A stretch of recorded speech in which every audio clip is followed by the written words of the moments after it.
when you change the way you look at things, the things you look at change. Albert Einstein once observed that you have the most fundamental and major decision that you have to make in your life is this: do I live in a friendly or a hostile universe? Which is it?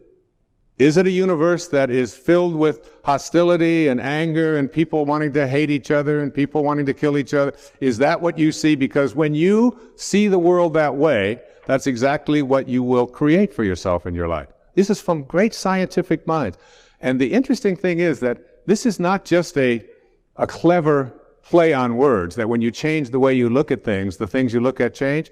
It's actually a very scientific thing, and I'm going to show you that in just a moment. I'd like you to imagine the following scene. You're in your house.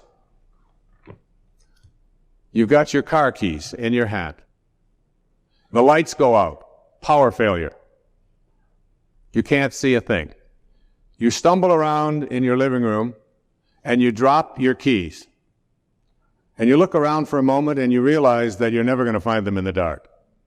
But you look outside and you notice that the street lights are on. So in your mind, a light bulb goes off.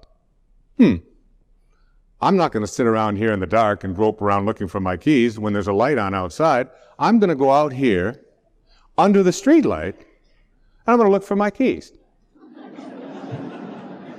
Why are you laughing? This makes a lot of sense. So you're out here and you're groping around and you're looking for your keys and you're looking and your neighbor comes along and says, "What happened, Wayne?" "Well, I dropped my keys." "Oh, I'll help you look for them." And the two of us are now down here looking for our keys and looking. Finally, he says to me, "Excuse me, but where did you drop your keys?" "Well, I dropped them in the house." He said, "You mean to tell me that you dropped your keys in the house and you're looking for them out here in the street light? Doesn't make any sense." And I said, "Well, it doesn't make any sense to grope around in the dark when there's light out here." Now you laugh and you think how silly that is, but isn't that exactly what we do when we have a problem, a difficulty, a struggle that is located inside and we're looking for the solution outside? Someplace outside of ourselves. It would be like going to the doctor and telling him all of your symptoms, and the doctor says, "Oh boy, you've got a lot of symptoms." And he starts writing out prescriptions. You need a prescription for this symptom, you need a prescription for that symptom, and finally he gets this 4 or 5, and you go to walk out, and you say, "Well, I'd like my prescriptions." He said, No, I'll give this one to your mother-in-law, and I'll give this one to your neighbor, and I'll give this one to your daughter, and I'll give this one to your father.